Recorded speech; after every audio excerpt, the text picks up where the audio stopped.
Boa tarde, senhoras e senhores. Está começando mais um programa TV Corrida. Um programa especial para um público especial e hoje eu tenho uma convidada especialíssima, já alardeada longamente na internet para que todos estivessem aqui para assistir.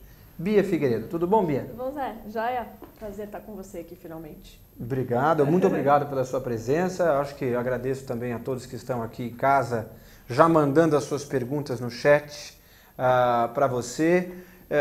Porque a sua presença é muito importante, porque você traz o lado de dentro uma das principais categorias do mundo, né? Você está dentro do carro, você sabe o que acontece, também sabe dos bastidores, tem uma experiência desde 2010 na categoria, então é bastante coisa útil e que todo mundo vai trazer para a gente as perguntas e eu vou transferir para você. Mas antes de mandar as perguntas das pessoas que já estejam mandando, né? Por favor, já mandem as suas perguntas aqui no nosso chat interativo. E você que está assistindo a reexibição já não pode mais mandar, paciência. Enfim, agora começou a transmitir o vídeo, todo mundo, vídeo e áudio ok, Davi Palmieri, muita gente, Carol, Danilo, Nelson e bastante gente mesmo. Então, todos bem-vindos, mandem as suas perguntinhas. Primeira pergunta que eu sempre faço a um piloto que vem aqui, da onde veio o seu interesse pelo automobilismo? Para correr, eu digo. Veio, acho que de mim mesmo, né? Meus pais são médicos. Meu pai é psiquiatra, minha mãe é dentista. Então não tem nada a ver. Negócio de pequena, de acompanhar as corridas na TV, de gostar de carro, de colocar a Barbie no carrinho, se divertir. Enfim, uma coisa meio sem explicação, né? Porque não tem um histórico na família. E eu tive sorte também de ter um pai que me levou na pista, apoiou quando eu quis, né? O Brasil ainda é um país machista, né? Então tive sorte de ter um pai e uma mãe que apoiassem me colocar nesse esporte para eu começar. Entendi. Você abordou um tema interessante. Nós vivemos num país machista, numa sociedade como um todo machista. O fato de você correr competir num território que é conhecido por ser masculino, como foi a recebida das pessoas? Tirando a curiosidade inicial, olha que legal, mas na hora que você estava dividindo e passando muitos filhos deles, como que era a reação? Eles davam o devido mérito ao seu talento ou eles, ou relativizavam porque você era mulher? Eu acho que no começo, a maioria das vezes acham não é positivo, assim, né? Já vi coisas até horríveis com meninos que perdiam pra mim, até os pais brigando, né? Como assim você perdeu pra uma menina? Ridículo.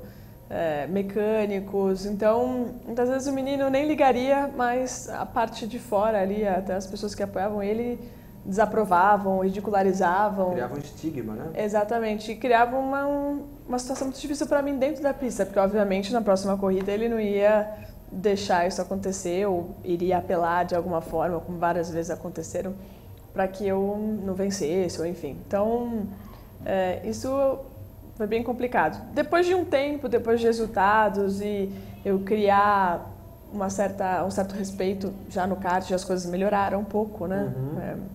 Assim, para ter alguns pilotos até falarem, para a Bia tudo bem, entendeu? Mas mesmo assim, se você vai andar de kart, tem alguma mulher que ganha de você, talvez seus amigos provavelmente vão falar, então ainda tem essa historinha, esse estigma, né, que a mulher não sabe guiar, enfim. Então isso complicou muito para mim durante a carreira toda, né? E eu acho que melhorou muito, mas ainda tem. Entendi. E falando sobre esse aspecto feminino do automobilismo, por exemplo, a gente vê a Danica Patrick nos Estados Unidos com sucesso, na Indy, depois foi para a NASCAR. Isso foi um diferencial, inclusive, para facilitar patrocínio para ela, porque ela é mulher, era um diferencial positivo.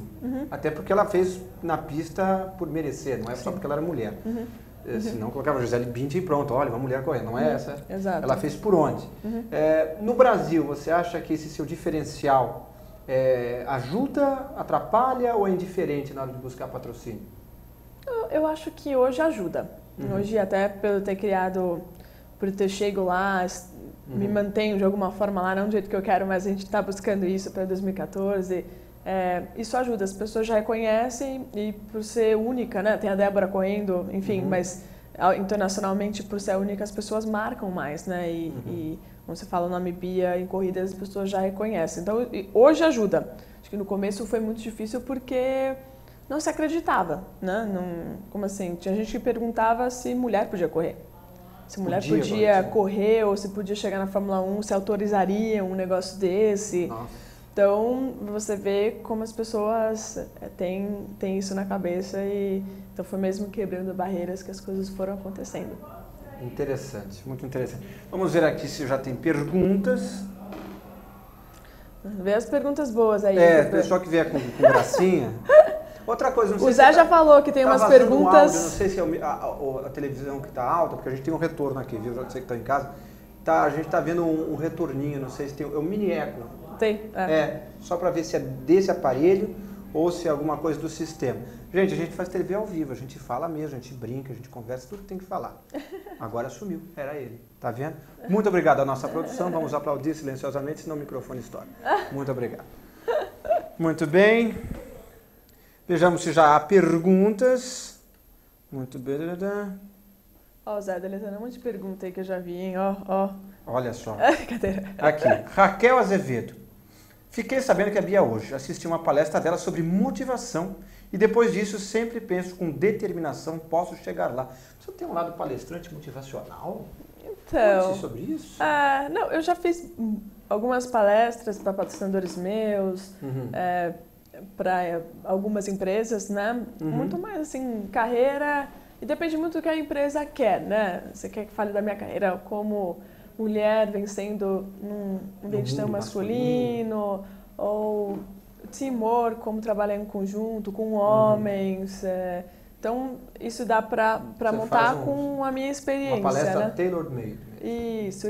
Então, já tem palestras prontas, enfim, e acontece. É sempre um prazer contar um pouco da minha história, né? E dar alguns exemplos, até às vezes linkando o mundo corporativo hoje, né? Porque, querendo ou não, a Bia também é uma empresa, então muitas coisas acontecem. É uma empresa que dá lucro, se Deus quiser. Se Deus quiser. Não vai melhorar bastante, mas estamos buscando. Falando nessa questão de empresas e tal, você estreou agora no GP de Iowa um patrocinador novo, esse da Bardal, que você está usando o boné. Conta como é que foi a chegada da Bardal no seu pool de apoiadores. Como é que se deu? Se existem perspectivas de prolongamento dessa parceria, que deu uma exposição bem interessante, exatamente por ser um diferencial. Saíram bastante sites, saíram revistas, jornais, exatamente essa novidade, né? Mas assim, a Bardal não é um patrocinador novo, né? É um patrocinador muito antigo, os mais antigos que eu tenho. Eles me patrocinaram na Fórmula Renault, acho que praticamente todas as categorias que eu estive, a Bardal teve comigo.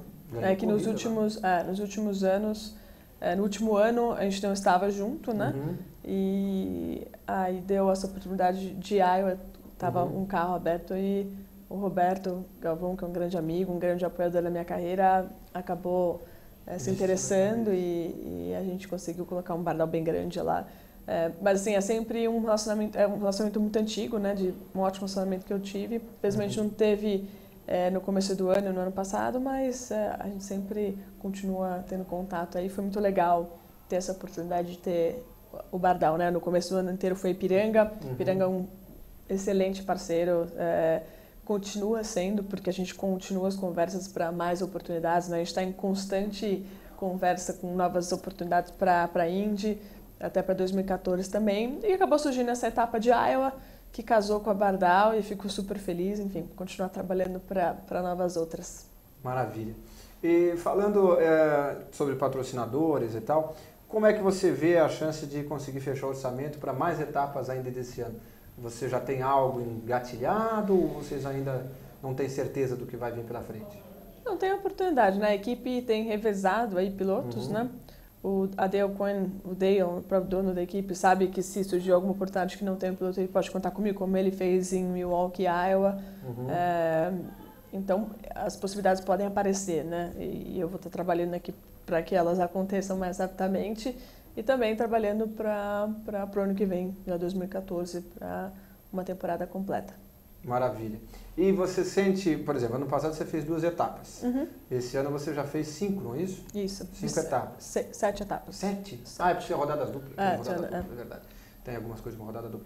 Essa questão de você não correr a temporada inteira, certamente não te ajuda no entendimento da intimidade com o carro, né?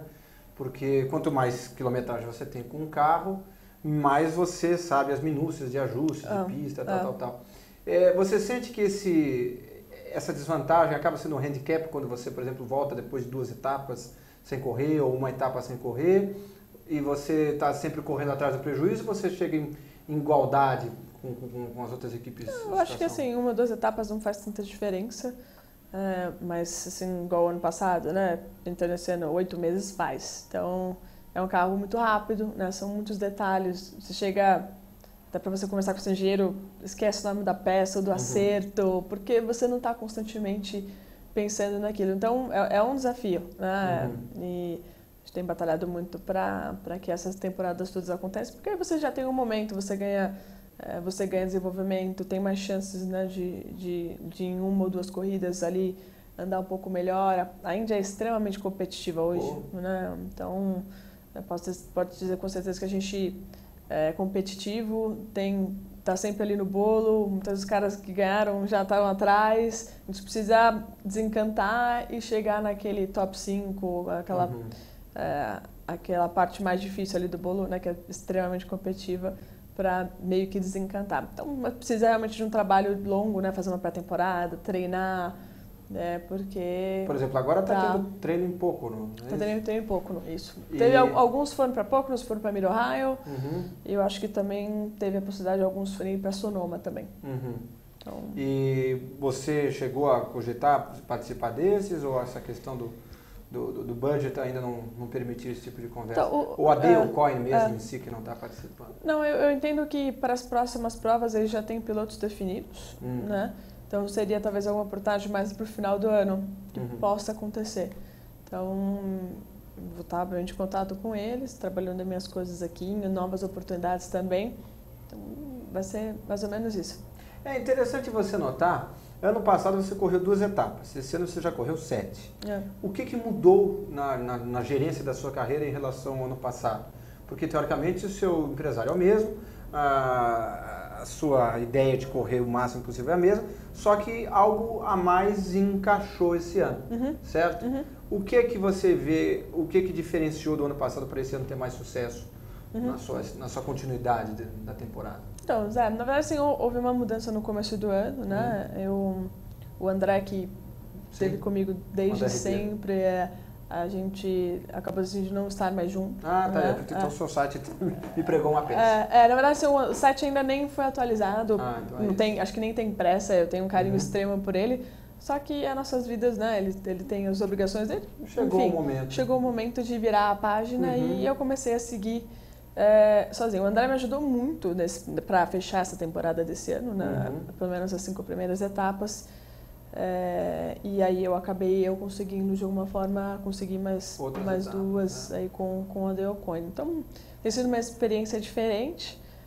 Não é fácil, né? Ainda mais começar sozinha, mas... Você está sozinha, digamos assim, essa parte da eu estou começando, na verdade, eu já de alguma forma, até pela própria filosofia do André, né? Ele me expunha muito, que foi muito legal, porque eu não sofri tanto essa transferência. Ele tinha sempre, por toda a experiência dele de carreira, como ele fez, com parceiros, patrocinadores, ele me passou muito e foi essencial. E eu já vinha há muitos anos já buscando eu mesmo, né? Sempre com o apoio dele, ele sempre abrindo portas. Então não foi assim uma transferência tão difícil, né? E obviamente dá mais trabalho, porque quando eu tô lá, mas eu tô recomeçando, né? Tem novas pessoas que estão ajudando, novas oportunidades aparecendo, mas eu acabei hoje, vamos dizer assim, que eu lidero a minha carreira, né? Hoje eu decido por mim, e acho que com 28 anos já tenho uma experiência boa, e 20 anos de carreira, né? Eu completo esse ano.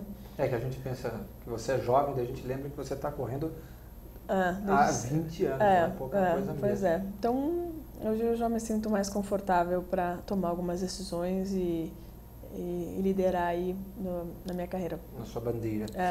Muito bem, vejamos aqui as perguntas. Pergunta da Carol Rê. Ela pergunta o que é que você acha da pilota Maria de Villota e por que no mundo da Fórmula 1 as mulheres ainda são discriminadas. Inclusive teve uma declaração, eu acho que foi do Stirling Moss, coisa de um mês atrás, ou nem isso, dizendo que as mulheres, pelo menos para a Fórmula 1, não teriam a força necessária. Mas isso cai bastante por terra, porque na Fórmula Indy, que não tem direção hidráulica, vocês estão em competição por igual. Na Fórmula 1, ok, tem a força G, tudo, mas isso é igual para todos. Mas a força bruta mesmo não é tão necessária, né? E como é que você vê, por exemplo, a Fórmula 1 ser mais impermeável à ascensão feminina? Por que você acredita isso? Olha, José, eu acho que é uma questão cultural ainda, né? Uhum. Na Europa, os europeus são talvez mais preconceituosos que ainda os brasileiros, né? E eu estive lá, em 2007 eu passei vários meses na Inglaterra testando, conhecendo pistas e eu percebi, senti isso, né? Uhum. Era bem difícil alguém entender o potencial de uma mulher para uma Fórmula 1, né? E não tem ninguém que tenha feito com uma menina como fizeram com o Hamilton, né? De pegar no kart, preparar essa menina para a Fórmula 1. A Fórmula 1 é fácil, é extremamente competitiva, né? Os pilotos de cobranças e muito ego, muita politicagem e tem que andar muito, porque todos lá hoje andam bem, tem patrocinadores, tem investidores e é uma briga daquelas para estar lá dentro, né? Então, precisa de uma preparação. Eu acho que tem meninas muito competentes aí, mas que não foram preparadas para isso. Eu conheço muito pouco da carreira da Maria de Villota, né? Acabei conhecendo muito mais depois do acidente, que foi uma grande pena, né? E um azar. Pois é. Talvez incompetência da equipe de deixar o caminhão naquela posição. Pois é. Mas que coisa, né? Não se sabe, E não deu nada ainda, né? Eu não sei exatamente as causas do acidente, muita gente cogitou que era ela, ou que foi um problema eletrônico, enfim, o fato é que aconteceu e ela perdeu uma vista, uma coisa horrorosa, né? Então, mas enfim, sei que ela está se recuperando, né? Tem mostrado aí as caras, tem novas oportunidades aparecendo para ela, que é muito bacana. É verdade. É uma pena que a Fórmula 1 ainda não tenha se atentado. Eles chegaram até há um tempo atrás, o Bernie, pelo menos ele soltou isso para... Mas o Bernie é rei de soltar factóides na mídia para dar evidência para a categoria dele. Ele chegou a pensar na Danica Patrick, diz... Mas aí que tá, não sei se ele realmente pensou ou se ele falou isso só para dar uma manchete também, né? Porque ele é mestre nisso. Eu acho que ele já soltou algumas vezes que ele quer uma mulher na Fórmula 1, mas mais uma vez, ele quer, mas ele não prepara, né? Precisa de um investimento, eu acho que seria algo sensacional, como foi o Hamilton. Você vê alguma mulher hoje que esteja começando aqui com esse potencial, dentro e fora, ou fora do Brasil? Eu vi algumas meninas que andam de kart muito bem, né? Lá fora, eu ouvi esses dias uma menina, acho que na Fórmula Renault, que estava andando bem, mas muito altos e baixos. Eu acho que tem possibilidades. O problema é que se você comparar a quantidade de homens você vê um grid de 30 e às vezes tem uma. As chances dessa menina chegar bem são compatíveis, né? Enfim, infelizmente as mulheres não têm tanto interesse para automobilismo quanto os homens, né? Até porque foram educadas a não ter, né? Exatamente, muitas vezes até bloqueadas. Não, isso não é para você, então esquece. Então, eu acho que é importante, exemplos como a Danica foi, a Sarah Fisher nos Estados Unidos, e hoje lá tem muitas meninas correndo, né? Crescendo e tentando chegar na Indy, NASCAR, etc. Isso precisa acontecer na Fórmula 1 também. Maravilha. Vejamos as perguntas aqui. Bias, quais corridas você vai participar e se existe algo para 2014 mais fixo? Desse ano ainda não tem nada definido, 2014 também. Esse ano eu fiz as 7 provas da Indy. Sim. Tem possibilidade de fazer mais provas na Indy ou até em outra categoria, está estudando. Nacional, internacional? Internacional. Assim, muita gente pergunta da Stock, né? A Stock Car do Brasil sempre falo. Eu inclusive ouvi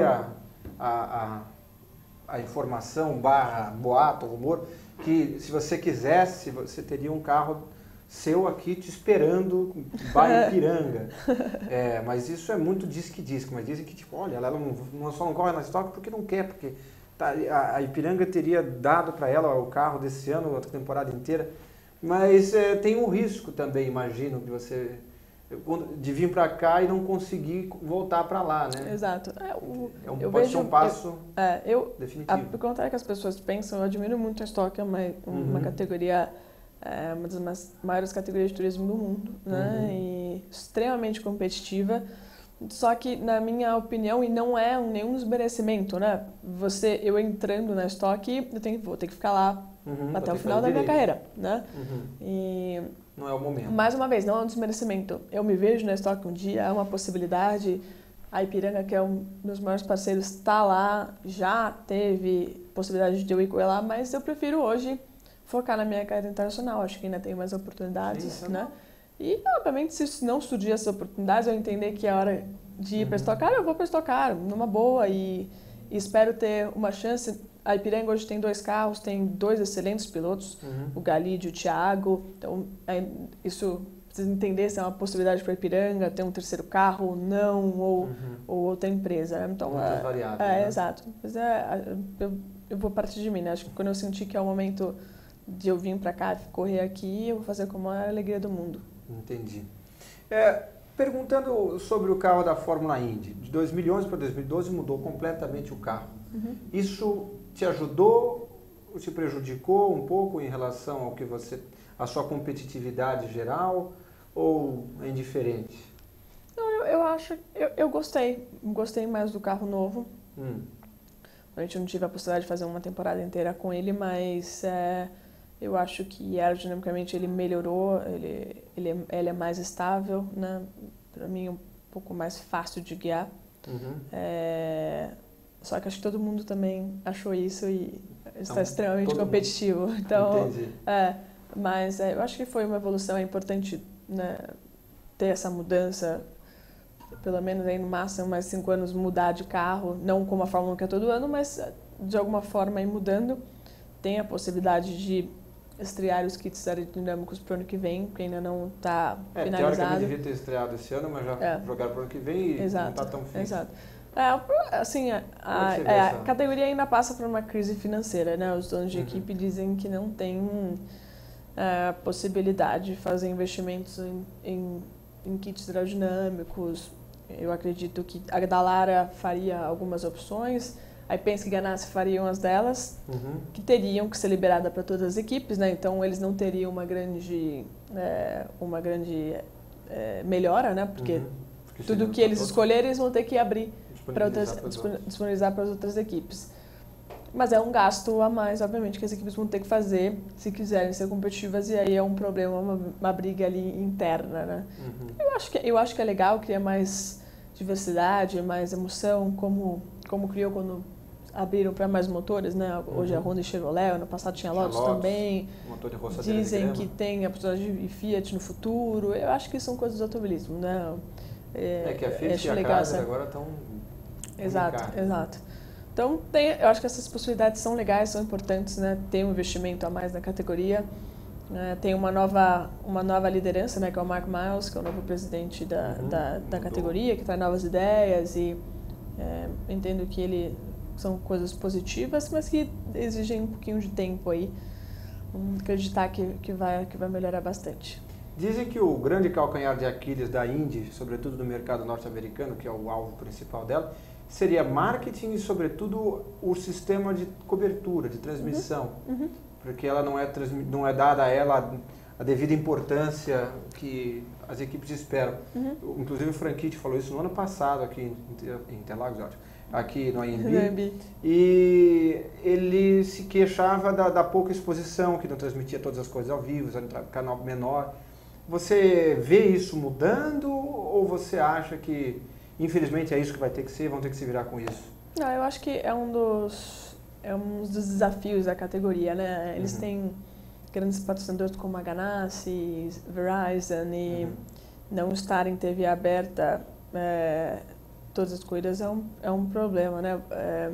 Já há alguns anos, quando eu entrei na Indy, acho que até 2007, 2008, a categoria era televisionada pela ESPN e algumas pela ABC. A ESPN é gigante nos Estados Unidos, só que ela não dava a cobertura que a Indy gostaria, né? De fazer programas especiais, de mostrar a prova antes e mostrar o pódio, é aquela situação meio... Lembrando que o pódio da Indy demora um pouco mais. Demora. Então era aquela coisa, às vezes, meio estocar aqui, que às vezes cortam, não mostram o pódio, até na Indy, às vezes. Na infelizmente. já está acontecendo? Exato. Então cortam, não mostram o pódio. E na época, acho que o Tony George, que estava liderando a categoria, falou, não quero isso, eu quero mais exposição. E acabou... não sei se dando um tiro no pé, foi uma opção dele, né? Ele havia sido criado um canal novo que se chamava Versus nos Estados Unidos e ele fechava um contrato de longo prazo com a Versus, acho que 10 anos para que a Versus televisionasse, só que era um canal novo, fechado, que ninguém conhecia, tinha que ter um pacote especial para ter e muita gente acha que foi um passo completamente errado. Primeiro, ir para um canal menor, obviamente ia ter mais exposição, só que se ninguém assiste, não adianta, né? Ele via que a Versus iria crescer. Está acontecendo porque a NBC Sports comprou. Né? A NBC Sports é o canal esportivo da NBC, que é uma das maiores canais dos Estados Unidos. Mas está crescendo, não é ainda o ideal, né? Então, a ideia é que haja aí um pacote televisivo ou com a ABC ou com a NBC, que todas as corridas sejam ao vivo. Obviamente, isso ajuda muito lá nos Estados Unidos. E esse pacote, você sabe se já é para 2014 ou ainda está muito no ar? Eu acho que teria que ter uma quebra de contrato. Então isso complica bastante a situação. Então eu não tenho detalhes disso, mas eu sei que esse é o grande impedimento. Entendi. Vejamos mais perguntas. Antes que a pergunta... Bom, está aqui. Muita gente fazendo pergunta. Que bom, assim que é bom. Agora sim, entrando no ar, Bias, perguntou 2014. Olha aí, Marcelo Taboão da Serra falou, eu moro em Taboão da Serra. Ela pretende correr aqui no Brasil com uma Stock Car.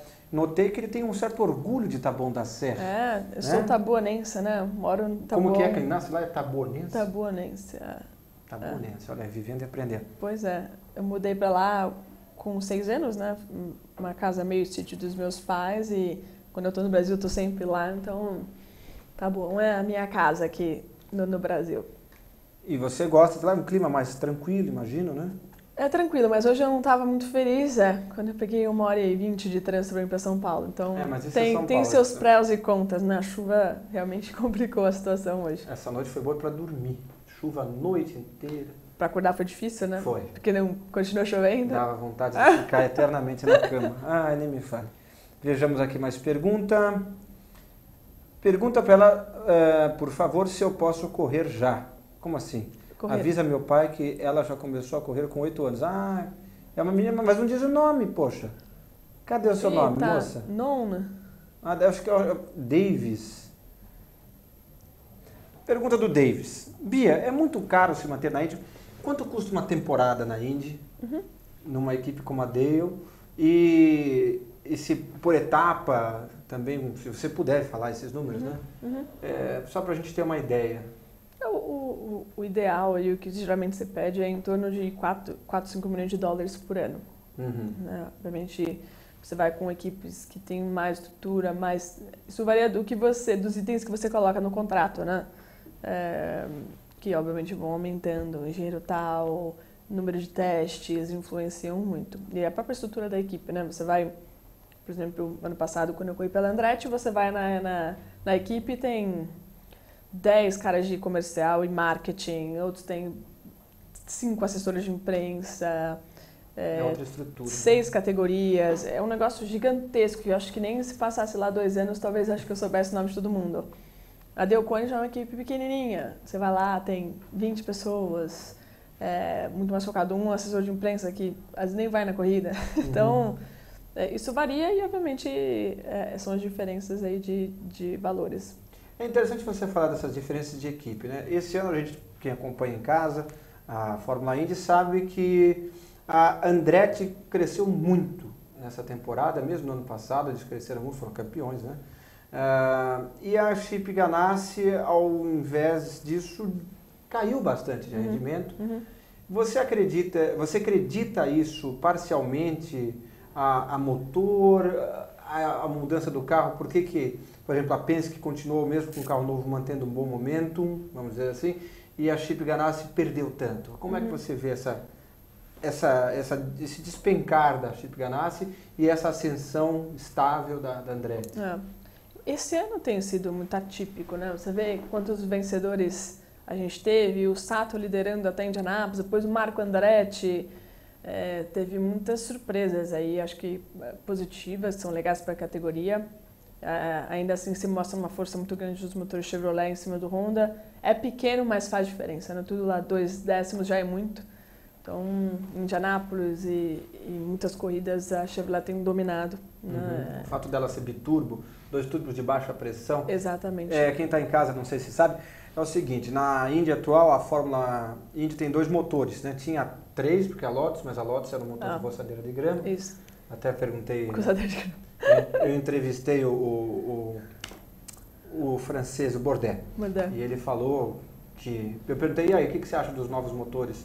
Disseram que no teste de inverno eles ganharam uns 15 cavalos de potência, né? Ele falou, para mim foi 115 então, porque eu estava com Lotus. Então é muita diferença que ele tinha em relação aos outros. Mas a grande diferença, pelo que eu sei, você me corrige se eu estiver errado, é que a Honda tem um motor com 1 turbo de alta pressão. Exatamente. E a Chevrolet 2 turbos de baixa pressão. Então um opera numa faixa de giro e o outro numa outra faixa de giro. Em que isso beneficia e prejudica? A Honda pensa em ficar biturbo?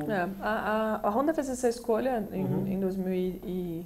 no começo de 2011 e ela tem que ficar com essa escolha até final desse ano. Para a temporada seguinte ela pode mudar para biturbo se quiser e aí pode ser que tenha aí uma mudança. Coisa nesse sentido?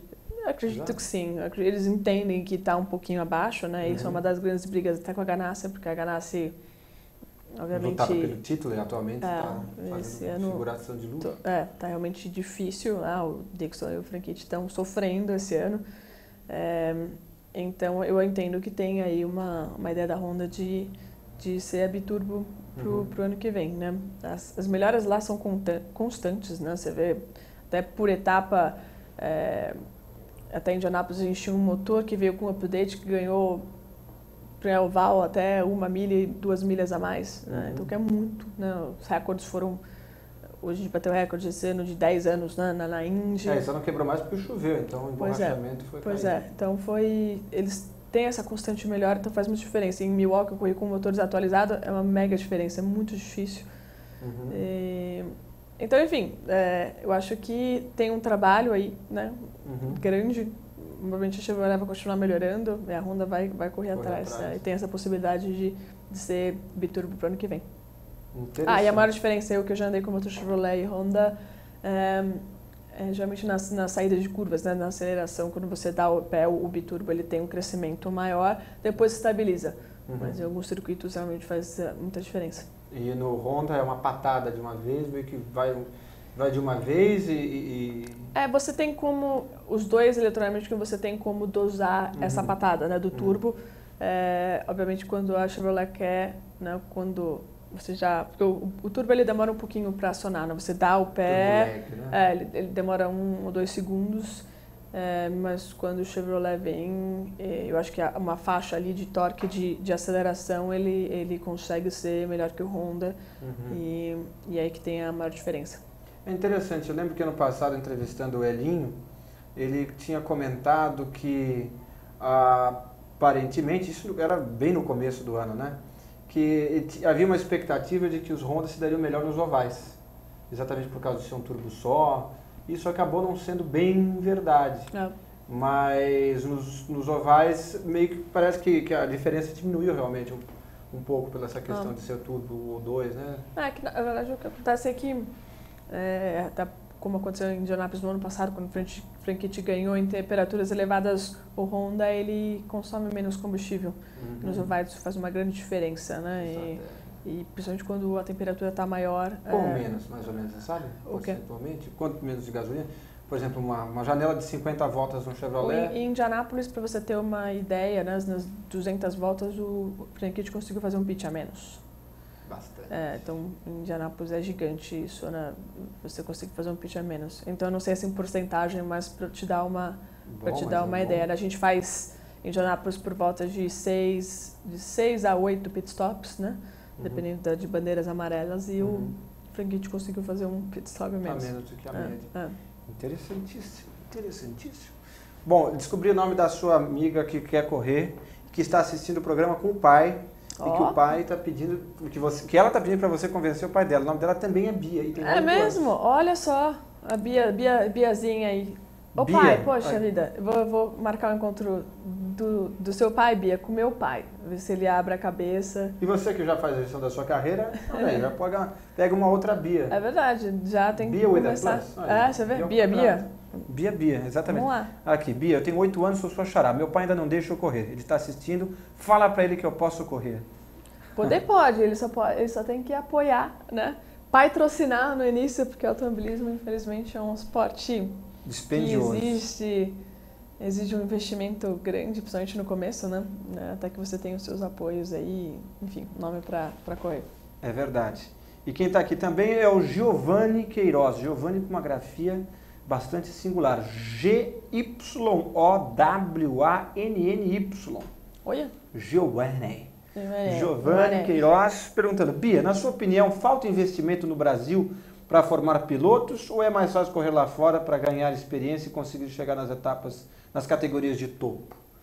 Eu acho que o investimento para correr aqui é menor. Infelizmente a gente perdeu a categoria do Massa, né, a Fórmula Futuro, que era ali um meio termo do kart para a Fórmula 3. Mas se você vê em termos de investimento e custos, correr atrás de Fórmula 3 no Brasil é muito mais barato do que ir lá para fora. Mas né? não é um salto muito grande para quem sai do kart? Eu acho que motor Berta, talvez seria, acho que ainda tem a possibilidade de você fazer a 3 Lite, que é um pouquinho menor, mas ainda assim é um pulo grande, né? Eu tive a oportunidade de fazer Fórmula Renault entre o kart e a Fórmula 3 e ajudou muito. E o que os meninos têm feito é ir do correr de Fórmula Bart, GP3, enfim, na Europa. Né? E alguns Mazda agora também nos Estados Unidos. Que é uma pena. Eu acho que, em termos até de maturidade, né? Você sair com 16, 17 anos, morar sozinho, é duro. Né? Você foi para os Estados Unidos morar sozinho? Fui, mas eu já tinha 21 anos. Então é uma diferença grande. Se você vai com 16, 17 para 21, já tem aí um amadurecimento. Com 16, 17 você não consegue nem alugar carro lá fora, né? Você tem que... É difícil, né? E você que é duro, né? O seu travesseiro é seu melhor amigo e você está longe da família, por si. E eu acho que até... Na minha geração, muitos pilotos acabaram voltando por isso, não aguentaram a paulada. Interessante. A Carol Rê pergunta, Bia, você tem acompanhado o piloto Bruno Senna na WEC GT? Ela é fã roxa do Bruno, só para você saber. Ela teve aqui, inclusive, na entrevista que o Bruno deu semana retrasada. Creio que sim, ele vem num ritmo muito forte se destacando, inclusive. Você tem oportunidade ou se interessa por correr pela WEC no futuro? Tem, eu acho que é uma categoria muito bacana. A Endurance é algo novo, né? Acho que é diferente. O Bruno tem se dado muito bem, ficou muito feliz com as vitórias dele. Eu acho que ele tá passando por um momento difícil esse final de semana, né? O companheiro, acho que não do mesmo carro, mas da Aston Martin, acabou falecendo. O Alan Simonsen, né?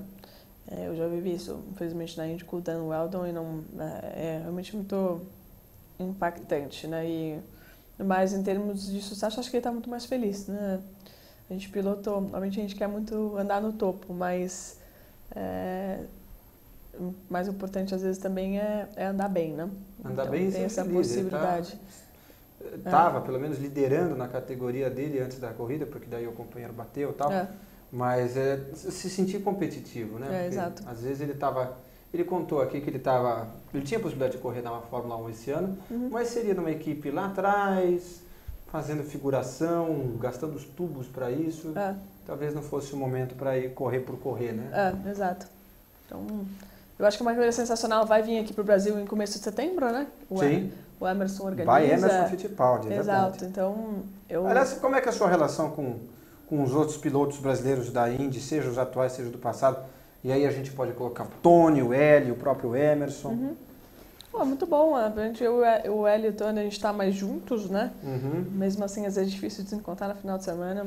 Cada um tem a sua equipe. Mas você já dormiu na casa do Tony e do Rubinho, lembra? Já. Vocês fizeram até uma transmissão ao vivo? Já. Não, sim, quando tem a oportunidade, e o Rubinho também talvez seja o mais próximo aí, né? Muitas coisas eu tenho dúvida, eu pergunto pro Rubens, ele é um grande amigo, né? Uma grande pessoa, e eu sou fã dele também como piloto, então a relação é ótima, né? E até com o Emerson também, eu tive com ele em Detroit, na Indianápolis. Contou os macetes, olha, quando teve os carros mudaram completamente. Não, mudou completamente, é mais de bater papo e entender como é que estão as coisas, então o relacionamento é muito bom. Bacana. Vejamos mais perguntas. Olha, a sua amiga Bia disse que o nome do pai dela é Rubens.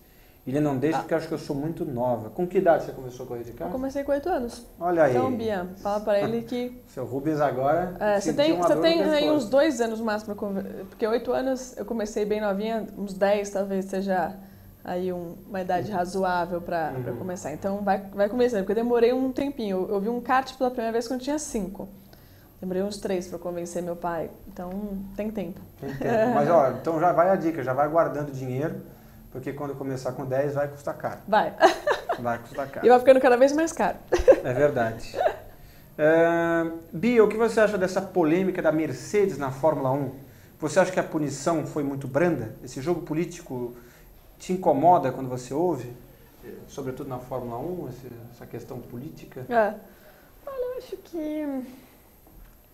Eu não gosto muito dessa parte política, então vou dizer, até não sei muito detalhes sobre isso ali, meio que por cima, mas eu entendo que existe uma certa malandragem. Hoje os testes, tanto na Indy quanto na Fórmula 1, são restritos, né? Qualquer oportunidade que você tenha de andar, testar alguma coisa é preciosíssima, né? E usam-se aí de malandragens para tentar burlar, ganhar experiência ou oportunidades, e eu achei realmente estranho, partindo da Pirelli, propor testes assim, sendo que são proibidos, né?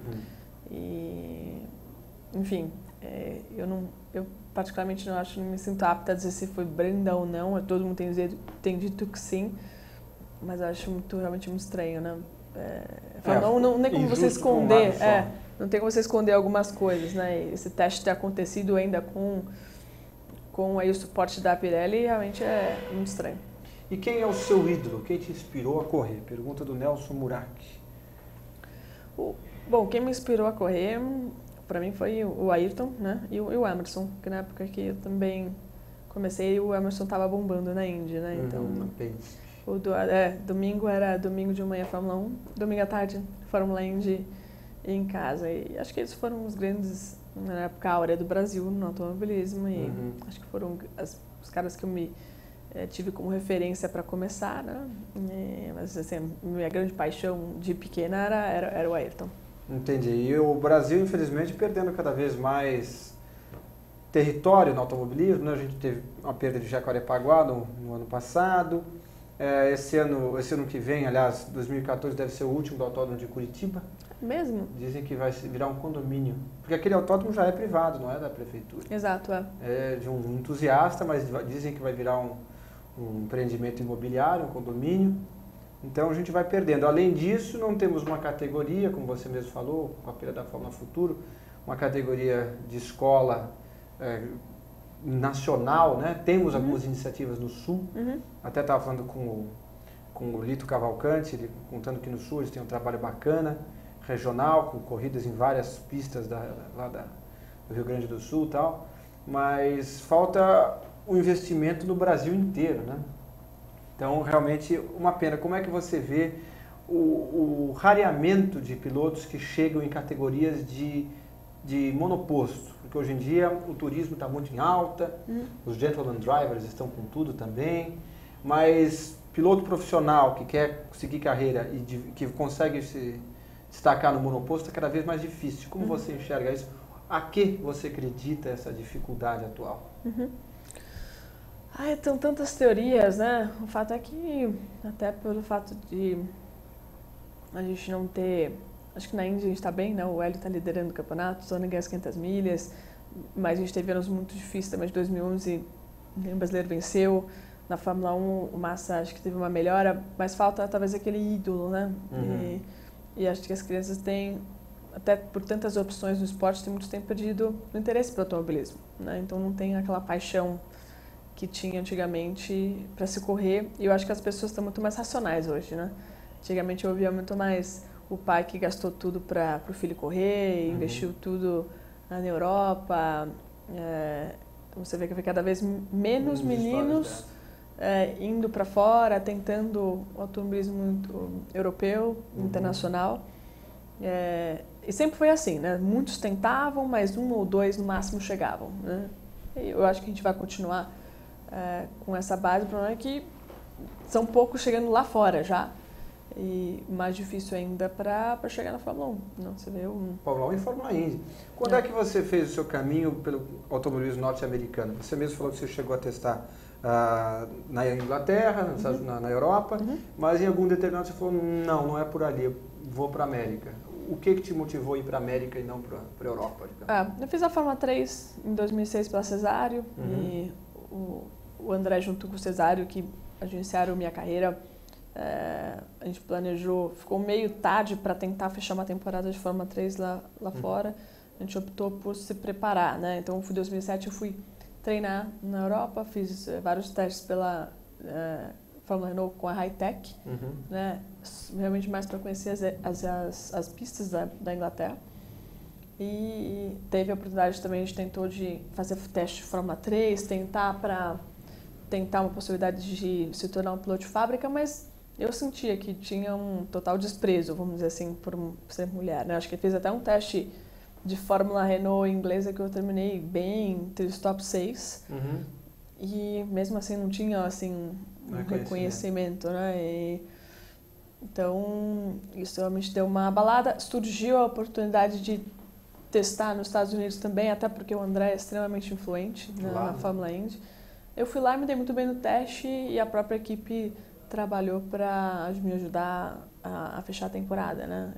Acabou que o André conseguiu um patrocínio para mim nos Estados Unidos, até pelos relacionamentos dele.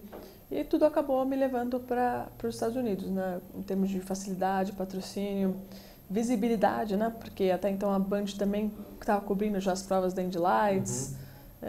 Existia uma cobertura de TV diferente de muitas categorias na Europa, né? Que são muito mais caras e não tem visibilidade nenhuma. Então, para o piloto que precisava de investimentos, patrocínios como eu precisei, se torna inviável, né? Tem que ser ou com um grande investidor ou com a própria família bancando, e são anos de investimento para tentar chegar na Fórmula 1. Não é garantido. Então, é algo realmente muito difícil, pesado, às vezes até histórias super tristes, né?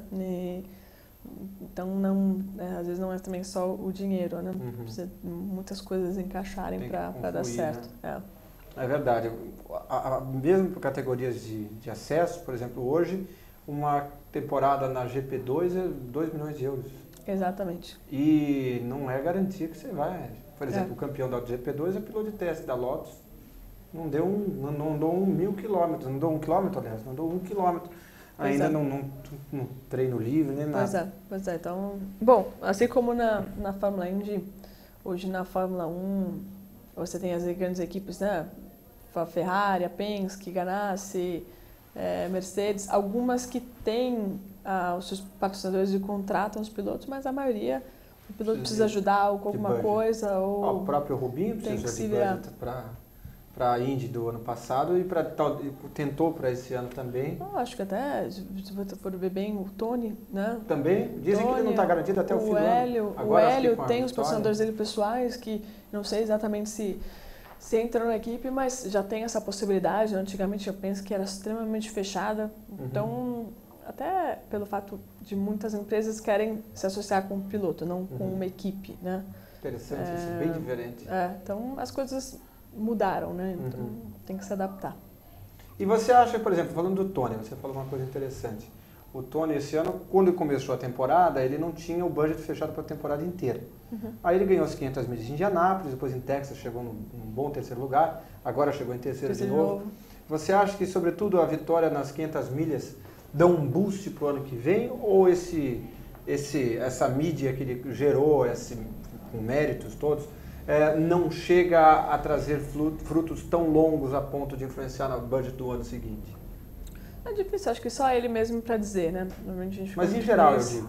Eu acho que ajuda. Um vencedor de 500 milhas ajuda? Ajuda 10 pelo... minutos? Ah, só tá dizendo mais 10 minutos. Estamos cortando. Nossa, A gente deve estar ruim, Zé. Aqui, ó, vou ficar aqui 1 hora.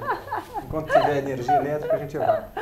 Mas eu acho que ajudou muito, né? O Tony ficou, acho que 2 anos sem vencer, né? E vencer para uma equipe média como a KV, nas 500 milhas de Indianápolis, primeiro um sonho dele, né? Que bateu na trave várias vezes, acho que foi isso que foi tão especial. E até entre os pilotos, no banquete, né, de premiação, foi até mais descontraído, porque mesmo que estavam meio frustrados, estavam meio que felizes por ele, porque ele é muito querido. Esse automobilismo é injusto, né? Mas aquele dia foi justo, vamos dizer assim, né? O Tony merecia essa vitória e tá todo mundo muito feliz.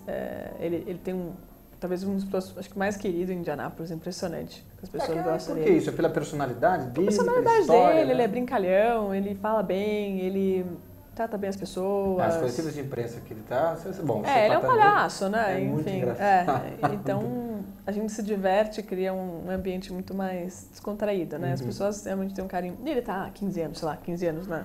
O Tony, desculpa se não for 15 anos, mas foi é bastante... Foi 2004, né? São muitos anos aí de automobilismo norte-americano, ele é muito reconhecido lá.